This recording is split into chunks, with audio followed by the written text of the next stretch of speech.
All right, this is Mr. Barr, and today is Monday. At least it is for me right now. When you're watching this, I don't know what day it is. And it's a holiday. Today is Monday. I think it's Veterans Day today. And I am here making a math video. So let's talk about single variable equations and does x satisfy the equation? Well, let's start with what an equation is. And I'm a very visual person, even though I'm a math teacher, but equations are like teeter-totters.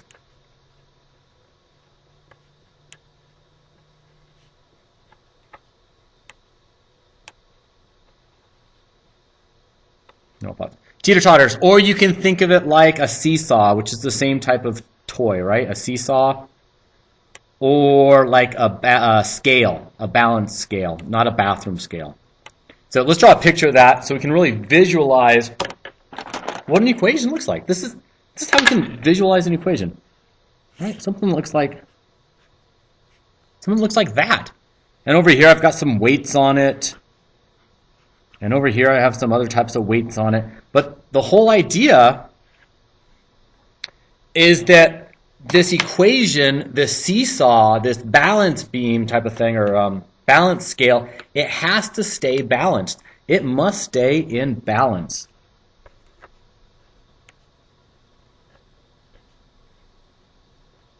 And what we're going to do is we're going to be checking with some equations that if we put something into this balance beam or put something on it, a weight, is it going to stay in balance or is it going to get all lopsided? So here's how we're going to be doing it. We're going to plug in the number for the variable, plug in the number for the variable, and then ask yourself, does it work? Does that number, does that weight, if I put that weight on the scale, is it going to stay in balance? Does it work? Is it in balance? This is all very mechanical, very visual. It's not about numbers, it's about actual objects that we can hold and feel and look at. So let's hear our first one. Let's see if this works. So I have this little scale. And what I'm going to do is I'm going to take this variable and this number, so s equals 14. I'm going to take that number and plug it in for the variable. So instead of having 14 over s, I'm going to have 14 over 14. And here's the other side of the equation, equals 1. And then I ask myself, does that keep it in balance? Is 14 over 14 the same thing as 1? Does 14 over 14 equal 1? I have 1 pound on that side. I have 1 pound on that side. Is it in balance? And the answer is yes, that is in balance.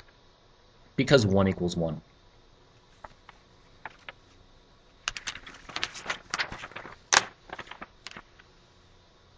Here's the next one. Is p equals 7 a solution to this equation? The question is, if I take this 7 and put it onto my teeter-totter and work it out, is my teeter-totter going to stay in balance? Let's see, I'm going to take this 7, I'm going to plug it in right there. So I have 77 over 7 minus 3 equals 9.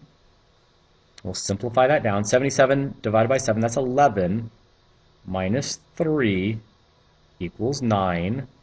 11 minus 3 is 8, equals 9. Is this in balance? If I have 8 pounds on one side and 9 pounds on the other side, will my teeter-totter, my seesaw, be in balance? No. This is not a solution. That does not work.